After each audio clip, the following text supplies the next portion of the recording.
네, 강의 다시 이어가겠습니다. 마지막, 힘들어. 그래도 오늘이 5일팡을 일구나. 그래도 5권은 못 끝냈지만 4권은 끝냈더라. 자, 추워. 날씨가 너무 추워, 그지? 이렇게 추워. 전봉준을 따르던 부하들도 3명만 남기고 모두 돌려보냈어요. 말도 버리고 총 한 자루씩만 치고 부하 양해일, 최경선, 윤종호 를 데리고 길을 떠났다가 피놀이로 향한 것은 이곳에 예전에 봐 김무영층이 살고 있었기 때문이었으니 김경천은 전봉준의 고향 동지야. 이놈이 고부주 같이 고부 출신이야. 집사까지 맡겨놨는데 전봉준을 도왔던 인물로 봉기가 발발하자 정읍을 떠나서 산골마 이런 피놀이에 들어가 살고 있었더라. 이것은 전봉준의 일생일대의 큰 실책이 되었더라. 벌써 비겁한 놈이잖아요. 동학농민 혁명이 일어나니까 지 몸을 피해서 순창 피놀이로 도망간 놈. 싸우지도 않고. 전봉준이 경천을 조심해야 한다고 점괘와 참료가 나르고 있었어요. 불구하고 전봉준은 스스로 죽을 길을 걸어 들어간 곳이 되고 말았어요. 자승자박. 이것이 하늘의 뜻이란가. 김경천은 전봉준이 총대장이고 그에게 많은 현생금이 걸려있고 그에 따르는 부하도 많지 않다는 것을 알고 은밀하게 움직여갖고 꼬아박은 거죠. 3명밖에 없다는 것을 이놈이 다 알았어요. 근데 이놈도 참으로 아이고 보통 놈이 아니에요. 이놈이 싸가지 없이 한 행동을 제가 이걸 다시 한번 적어본 거예요. 김경천은 전봉준이 찾아오자 아주 동지서달 꽃본 듯이 반갑게 맞아요. 길거리 주막을 안내해. 그 다음에 여기 맛있으니까 저녁밥 국밥 맛있게 드시고 계세요. 제가 가서 또 저기 잠자리 좋은 데 있나 알아볼게요. 라고 안심을 시킨 뒤 잠시 기다리게 했다. 그리고는 이웃 마을에 사는 선비 한신년한테 달려갔어. 전봉준이 나타났다. 그리고 일러주었어. 한신년은 마치 농문교를 세척에 민보단을 조직하고 있던 중이었는데 뜻밖에도 호박이 굴러들어왔다. 그는 친구 김영철과 정창욱 등 동네 장정들을 동원해서 주막주의를 엿보다가 밤새 틈을 타서 전봉준을 덮친 거죠. 이런 싸가지 없는 놈들, 이 짐승 같은 것들 때문에 참 역사를 거르친다는 게 참으로 슬픈 일이죠. 전봉준은 밖에 소란스런 소리에 위기를 직감하고 전보총을 들고 방문을 박차고 나가 나무단을 밟고 담을 뛰어넣었어. 그 순간 포위하고 있던 마을 장정들이 사정없이 개마리 편과 몽둥이로 전봉준을 쳤어. 전봉준은 머리와 발목 등 무사히 맞고 땅바닥에 굴러떨어졌어. 이렇게 해서 불세출의 영웅 전봉준. 1894년 1월 고부에서 분기하여 천하를 호령한 지 1년 만에 옛 부하의 밀고로 허무하게 붙잡히고 말았더라. 이게 말이 됩니까? 이 내부의 소행이죠. 거기야. 그러니까 우리나라가 그 일본 놈 할 때도 거의 누구야 그놈 나라를 팔아먹은 놈 이완용이 뭐 그놈만 있었겠습니까? 조선 승려도 경호선사 몰아내려고 해인사 내놓으라고. 그래서 나는 인간이 싫어요. 그 인간을 어떻게 해야 될까? 참으로 인간은 무서운 존재 같아요. 오늘의 아군이 내일의 적군으로 변하고 그 마음 씀씀이가 그렇게밖에는 안 돌아가나. 그러니까 참 천년만년 살 줄 알지만 짧은 인생을 살면서 죄를 짓지 말고.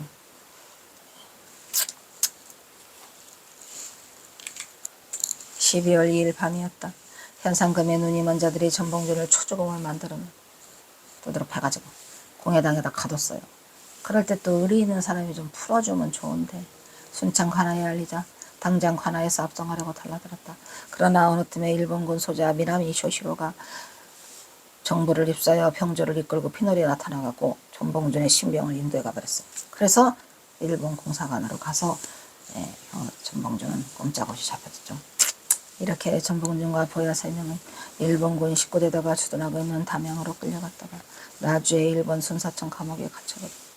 일본군은 전봉준을 나주에다 거의 한 달간, 근데 그 한 달 있는 동안에 좀 탈출 못하나. 뭐 여러 가지 안타까운 면이 이렇게 제가 이 전봉준을 하다 보니까 안타까운 그 틈새가 좀 있더라고요. 그 틈새 시장을 이용했어야 되는데, 아니 나주 가나에서 한 달간 있었는데 왜 그때 빼돌리지 못해. 그리고 또 이렇게 그 뭐지 압송에 갈 때도 이렇게 막 습격 있잖아. 그래서 해야 되는데 그런 것들이 이루어지지 않았던 것 같아. 그러니까 조금만 더 노력했으면 전봉준이 그 압송되는 과정에서도 탈출을 할 수가 있었을 것 같은데 안타깝죠. 다음해 1월 5일 서울로 다시 압송되었다. 이때 일본군에 붙잡힌 천하종도 함께 압송되었고 전봉준은 붙잡힐 때 당한 부상으로 걷기가 불편한 상태였으므로 들것에 태워서 압송되었더라. 지금 유일하게 남아있는 그 사진, 거기에 전봉준이 들것에 앉아있는데 화가 난 듯한 정면을 노려보고 있죠. 그게 이제 전봉준 장군의 처음이자 마지막 사진이에요. 무라카미 텐신이라는 사람이 그 사진을 찍었다고 합니다. 순간의 표정으로나마 모진 고문과 심한 추위 속에서도 꼿꼿한 위험을 느낄 수가 있더라, 이런 얘기죠.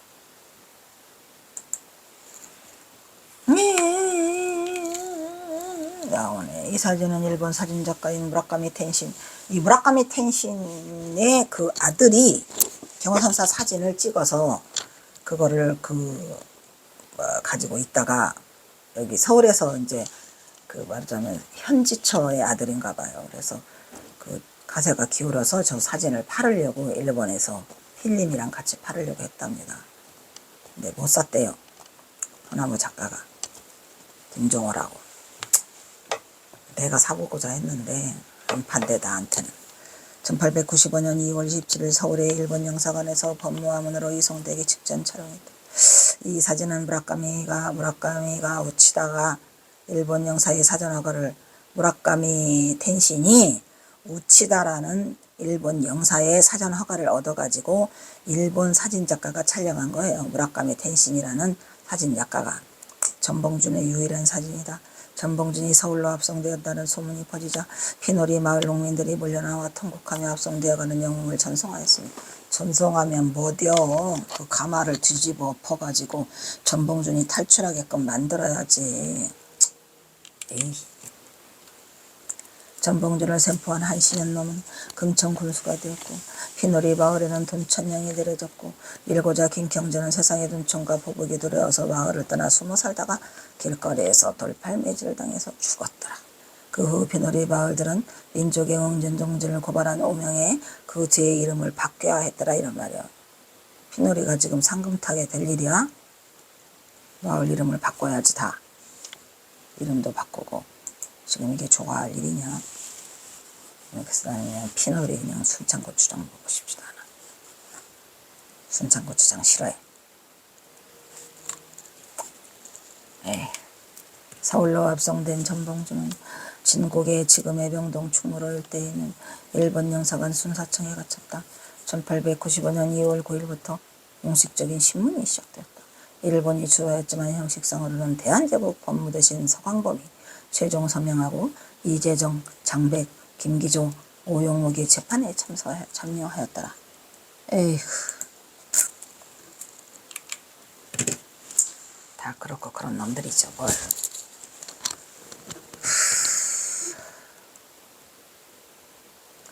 여기에서 이제 만약에 전봉준을 살려내라고 했다면 힘을 쓸 수 있는 사람은 이제 대원군 뿐인데, 대원군은 자기 목숨이 더 급급하니까 나몰라라 한 거죠. 전봉준은 대원군을 살리려고 끝까지 입을 함구했고, 그런 슬픈 역사적 사실이. 일본 영사관에서 신문을 받을 때 법관이 죄인 취급함에 다루자 전봉준은 잘못된 세상을 바로잡고자 하여 타막한 관리를 없애고 그릇된 정치를 바꾸려 한 것이 뭐가 잘못이냐? 내가 죄인이란 말이냐? 조상의 뼈다귀를 우려먹고 백성의 고열을 빨아먹는 악한 행한 자들을 없앤 것이 내가 무엇이 잘못이며, 사람을 매매하고 국토를 농락하여 사욕을 채우는 자를 친 것이 내가 무엇이 잘못이더냐? 당연한 말이죠. 이렇게 전봉준 장군은 마지막까지도 그 재판장 앞에서도 그렇게 당당했다고 합니다. 그래서 그 일본 사람들도 굉장히 무서워했다 그래요. 무섭겠죠. 뭐 지각행기고. 너희는 외적을 이용하여 자국을 해친 무리들이다. 이게 그 관련원들한테 말한 거겠죠. 그 죄가 가장 중대하거늘 어찌 나를 죄인이라 이러느냐. 고통을 치면서 준열이 꾸짖었다. 법관이 고문을 가하며 신문을 계속하자. 너희는 나의 적이요 나는 너의 적이다. 이렇게 말했겠죠. 내 너희를 쳐 없애고 다른 일을 바로잡으려다가 도리어 너희 손에 잡혔으니 너희는 나를 죽이는 것뿐이다. 어서 나를 죽여라 이놈들아. 그래서 뭐라고 그래요. 다른 말은 묻지 말라. 내 적의 손에 죽기는 할지언정 적의 법을 받지는 아니할 것이다. 그러니까 전봉주는 상대 우리 그 관료들을 적이라고 그랬어요. 적이죠. 관료놈들이 적이죠. 라고 고함 치르며 전봉주는 끝까지 장군다운 기계로 의연한 모습을 보였다. 임병찬의 빌고로 김계남 역시 체포되고 임병찬 놈도 그렇고 전봉준이 백암사가 아니라 백양사에서 몸을 숨긴 날 12월 1일 동학농민군의 핵심 지도자의 한 명인 김계남도 체포가 되었더라 이 말이에요. 그러니까 백양사에 가서 숨어 있는데 김계남은 잡혔어요. 그럼 그때 가지 말았어야 되는데 김계남을 만나러 가려고 가다가 순창 피놀이로 접어드는 바람에 인생은 끝이 난 거죠. 한편 김계남은 11월 13일 청주전투에서 그러니까 누가 청주전투에 있으래 이 왼수야. 청주전투에서 패하고 연이어 신탄진, 진잠, 연산전투에서 이거 다 충청도네. 신탄진, 진잠, 연산 이후 태인 노대마을로 사는 매부 서영기의 집으로 숨었더라.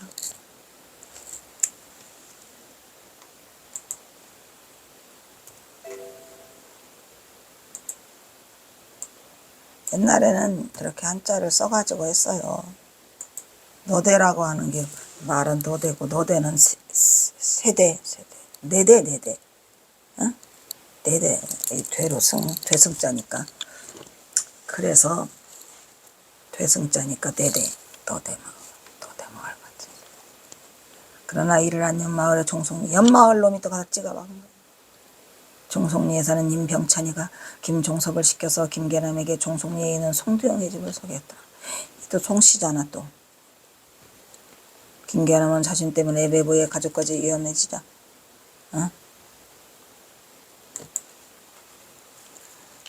그러니까 송씨가 또 이렇게 많아요. 사이사이에. 김종섭의 건의를 받아들여 송두영의 집으로 거처를 옮겼어. 또 다른 이유는 종송리가 노대마을보다 깊고 험해서 퇴로 확보가 용이하다는 점도 작용을 했으나 임병찬은 의병장이에요. 일제강점기 항일운동도 했고 동학혁명에 그도 김계남과 친구 사이였지만 동학혁명을 반란이라고 한 놈 소용없죠 뭐. 김계남을 반란의 수계라고 해서 그를 밀고 했던 것으로 세상의 인심은 참으로 모질었더라. 임병찬 그 이름은 영원히 더럽죠. 그렇게 살지 말아야지. 에이, 속 터져. 김계남을 유인하는 데 성공한 임병찬은 김성현, 임병욱, 송도영을 급히 관찰사 이도재에게 보내서 김계남의 은신처를 고발했어요. 동학농민군 지도부를 잡는 데 혈안이 됐던 이도재는 관찰사였죠. 강화도 수비병 종군 황현주에게 강화병을 인솔하여 즉각 출동하라고 명령을 내렸어. 12월 1일 종송리에 도착한 황현주와 강화병은 임병찬의 안내를 받아서 김계남이 숨어있던 김종섭의 집을 은밀히 포위하고 김계남에게 나오라고 소리를 쳤어요. 그렇게 하냐. 이때 김계남은 측간에서 이를 보고 있었는데 이미 알고 올 줄 알았던데 내가 올 줄 알았는데 똥이나 누구 나가겠네 라고 대답하고는 기어코 똥을 다 누고 나와 태연하게 오라를 받았더라. 김계남을 밀고 한 대가로 임병찬은 임실군수로 됐으나 사형했대. 왜 사형해? 사형하지 말지. 훗날 그는 유종척 사파로 올사조약이 일어나자 최익형과 함께 의병을 일으켰고 그런 놈이 왜 김계남이는 갖다가 꽈박았냐. 이상한 놈이네. 일제강점기에는 고종의 명을 받아 국권회복을 위한 비밀결사인 독리의 의군부를 주직해 일제에 항거하다가 거문도에 유배돼 죽었으니 본인도 거문도에 유배돼 죽었네. 이렇게 국권회복을 위한 의병운동과 항일운동을 전개했음에도 임병찬은 역사의 길이 남을 동학혁명의 거두 김계남을 밀고 했다는 씻을 수 없는. 그러니까 절대로 인간은 죄 짓는 일을 하지 말아야 돼요. 그랬으면 뭐해. 동학농민의 거두 김계남을 밀고 한 놈인데. 씻을 수 없는 오명을 당겼죠. 이때 황헌주는 김계남의 기계가 양양하다는 소문을 들어서 두려운 마음에 그가 도망가지 못하도록 잔인하게 손톱 밑에 대못을 박아. 어휴, 지금 도망갈까봐 손톱 밑에 대못을 박은 다음에 소나무 석가래를 둘러세우고 집둥그리를 얻은 수달구지에 태워서 김계남을 압송하니 가히 천하의 대장군 김계남이었더라. 아유, 끔찍하죠.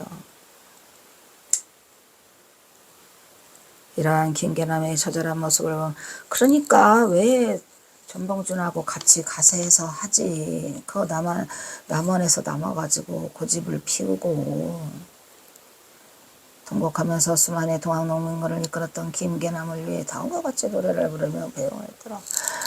계남아 계남아 김계남아 수만 군사 어디다 두고 집둥어리가 웬 말이더냐.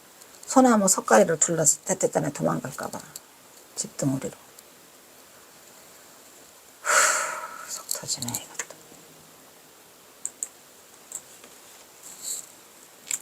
아주 그냥 김계남, 전봉준, 손아중 끝장을 보고 있죠.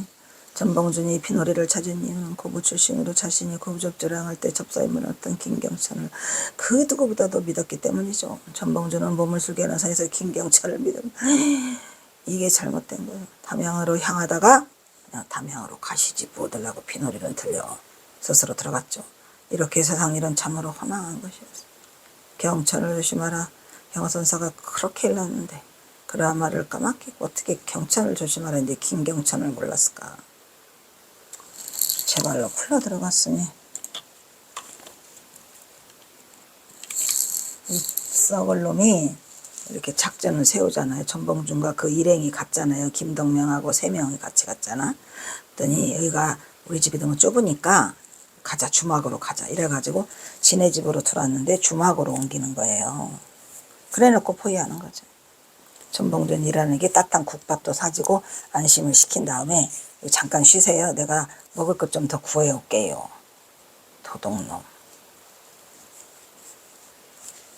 예, 근데 전봉준이 조금만 눈치챘어. 김경찬을 경천인데 구해가지고 오겠습니다. 그래라 고맙구나. 뭘 고마워 이 참놈아. 다 인간은 입으로 거짓말. 그리고는 급히 뒷문으로 빠져나가서 이웃마을에 사는 황신현, 전주 퇴교 황신현에게 전봉준이 자신을 찾아와 이곳으로 와서 주막에 일단 쉬게 했다 내가. 그러니까 우리 빨리 밀고 가자. 상금 타자. 이렇게 했겠지 이놈이. 주막에 일단 쉬게 했다고 일러 바쳤더라. 밀고를 접한 한신현은 김영철, 정창웅 등 동네 창동들을 모아서 얘네들 다 죽었어 이것들아. 김영철이 너 정창욱이 전봉준을 붙고 있던 주막을 포위했어. 이렇게 동학농민의 대표하여 김경철은 피놀이에 숨어들은 전봉준을 잡아서 현상금을 차지하려고 전봉준을 빌어버렸다. 저기 주막에 전봉준 장수계가 숨어 있습니다. 이때 김경천의 태도가 믿음스럽지 못하다고 느낀 전봉준이 밖으로 나와서 수상하더라 라고 했는데 이미 다 포위가 돼 있었어. 그러니까 미리 좀 알아차렸어야 되는데 전봉준은 뒷문을 통해 갖고 담장 아래도 나무단을 딛고 담을 넘기 위해서 뛰었는데 그때 동네 장정들이 몽둥이로 휘두르는 다리를 휘둘러 갖고 맞아서 떨어졌대죠. 전봉준은 다리가 부러져 도망가지 못하다. 장정들은 전봉준을 마구 두들겨 움직이지 못하게 만든다. 마을 공회당에 가둬놓은 순창 관아에 인계했다. 아유, 불쌍한 전봉. 마지막에 너무 비참하게 죽어서 그게 좀 안타깝지. 아니 동네 공회당에 있는데 그거 하나 누가 문을 못 열어줘? 순창 관아에서는 전봉준을 전수로 압송할 예정이었지. 일본 놈들의 냄새를 맡고 순창으로 달려가 군수를 협박해갖고 뺏어갔어요. 누구를? 전봉준을. 그래서 지네가 어디로 가? 일본 영사관으로 데려간다니까. 아유, 우리나라도 그때 너무 약했나봐. 왜냐면은 거기 나주에서 거의 한 달간 있었다는데 어떻게 우리가 그거를 빼내지 못했다는 건지. 안 되려고 하니까 죽어도 안 됐다는 얘긴데.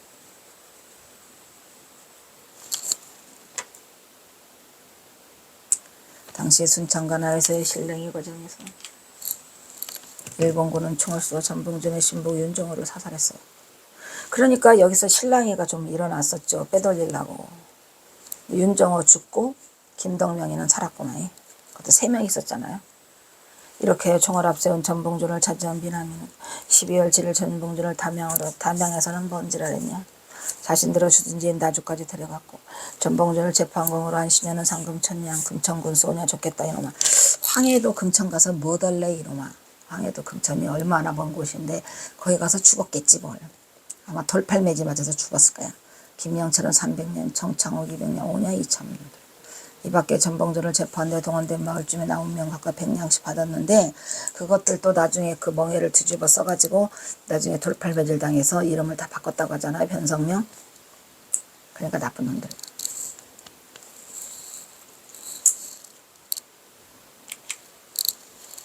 그리고 비너리에는 200냥이 상금 내려가고 가난한 사람들에게 나누어졌다. 그러나 전봉준을 재판하는 데 가장 큰 공공어성은 김경천 놈은 보상을 받았을까요? 못 받았을까요? 못 받았지. 그 놈은 동학군이야. 그래가지고 동학도였고 동학혁명에 가담한 전적이 있어서 이 천일 공로한 놈아. 그 이름은 김경천이 놈. 전봉준을 밀고에 부귀영화를 뒀던 김경천 놈은 군수는커녕 아전 자리도 못 얻고 쫓겨나갔고 길거리에서 돌별 맞자마자 죽었다고 합니다. 그래야지 이놈아. 세상은 공평해. 백성들로부터 전봉준을 밀고 한 역적이라고 해서 손가락질을 받았고 거리를 걷지 못했다고 합니다. 결국 그는 또 돌아다니며 얻어먹다가 어떻게 됐어요? 이 평면, 저기 정읍이 평면 있죠? 어느 도상에서 굶어 죽었다고 합니다. 아이고 전통이다. 그의 시자는 까마귀도 불어나가지 않았어요. 더러워. 더러워? 더러워. 까마귀도 절대로 안 먹어. 김경천 시체는 안 먹어. 이렇게 된 거죠. 그래야.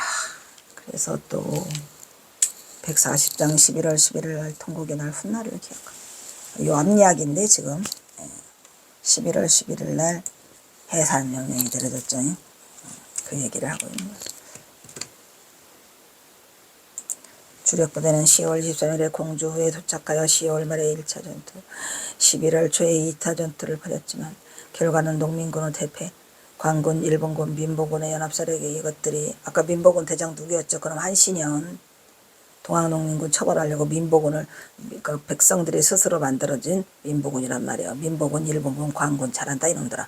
연합세력은 수직으로는 농민군에 훨씬 숫자라고는 미치지 못했지만 걔네는 따발총 있잖아요. 훈련된 군대와 압도적인 화력을 갖춘 것이고 게다가 일본군은 이미 9월에 평양전투와 황해해전의 승리로서 청과의 전쟁에서 승기를 잡은 후라 기세가 어떻겠어요? 기세가 등등하죠. 아주 하늘을 뚫듯한 기세로 우리 동학농민을 잡아먹으려고 했어요. 이놈들이.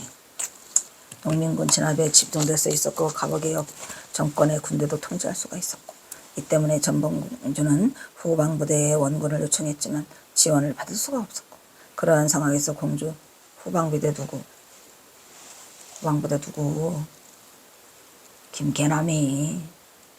김계남이한테 원군을 요청했는데 안 와.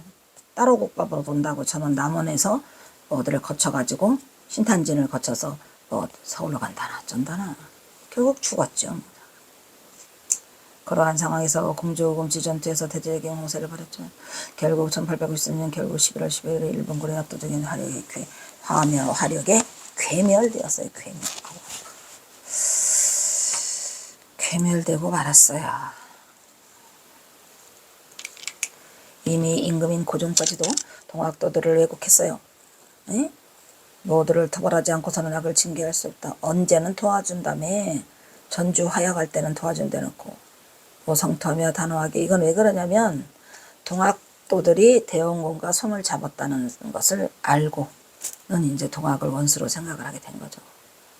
단호하게 가는 곳마다 적을 쓸어버리되 그 괴수는 죽이고 협박에 못 이겨 주정한 자들은 풀어주라. 에? 고 강령 진압에 명한 상황이었더라 이런 얘기야. 괴수는 죽이래죠.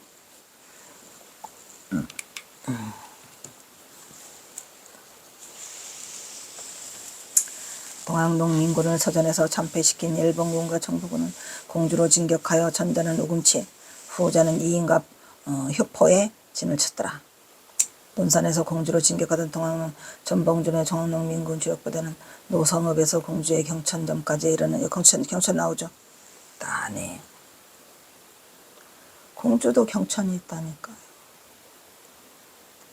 까지 이 인력으로 진전하였고 다른 부대는 효포에 다다랐으나 또 다른 부대는 공주 동쪽 34시점인 대교로 나아가 공주를 포위하였다.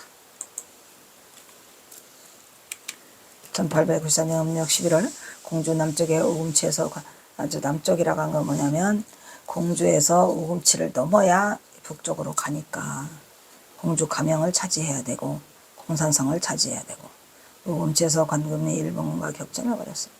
약 일주일간 50여 개의 공방전을 벌였는데 이 전투에서 농민군은 무기의 열세를 극복하지 못한 채 대부분의 병력을 잃어요.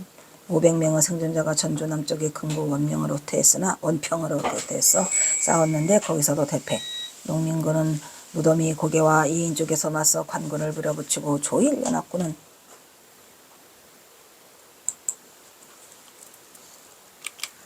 모리오 마사이치대가 지휘하는 관군을 우금치 옆 뱀새울 마을의 앞산에 수전하고 우금치 금악동다운의 곰티 효포 봉수대에 관군을 배치하게 했어. 농민군은 이를 집중 공격해서 미리 포진하고 있는데 어떻게 이겨? 구갯마루 150m 앞까지 조일연합군의 우수한 무기의 포탄과 총탄이 비오도 쏟아져 더 이상 내려가지 못했어요. 진격하지 못했어요. 그리고 이기동과 주병환이 농민군은 좌측과 우측을 공격해서 농민군은 큰 사상자를 냈어요. 이놈들이 좌우로 공격을 해오는 거죠. 공주 동남쪽 봉우리로 후퇴를 했더라 이런 얘기야. 어휴 징그럽다. 자 일단 오늘은 또 여기까지 하도록 하겠습니다.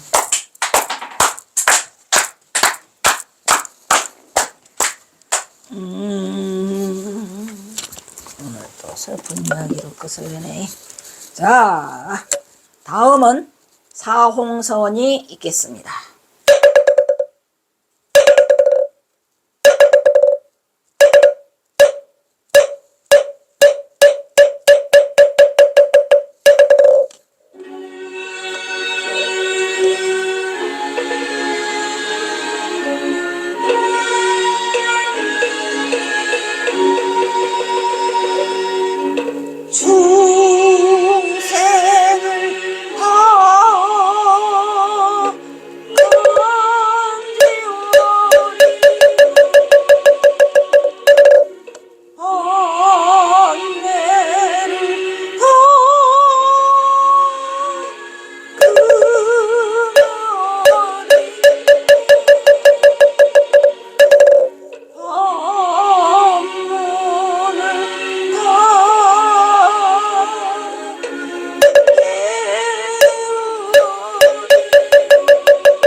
다음은 경호 대선사와 전봉준 장군에게 바치는 옛날 애국가가 있겠습니다.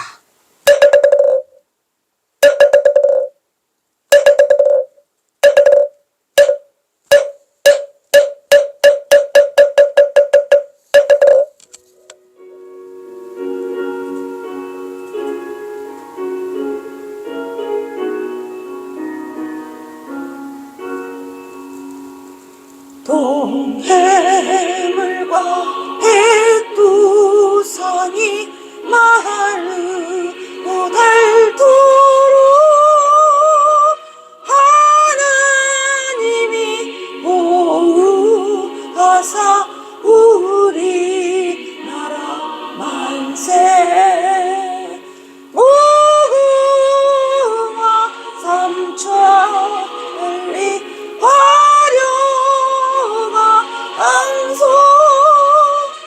대한사람 대한으로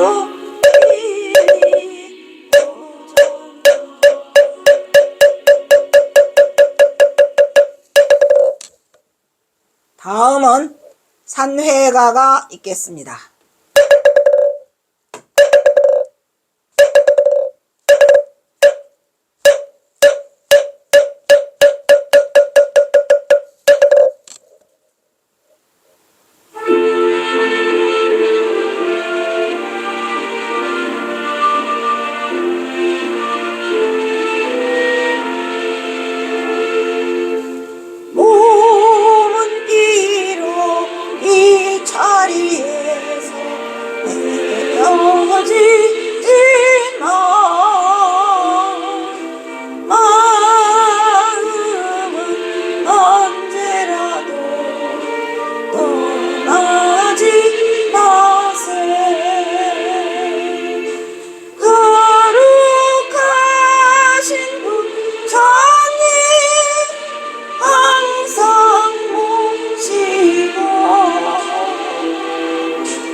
성불하십시오.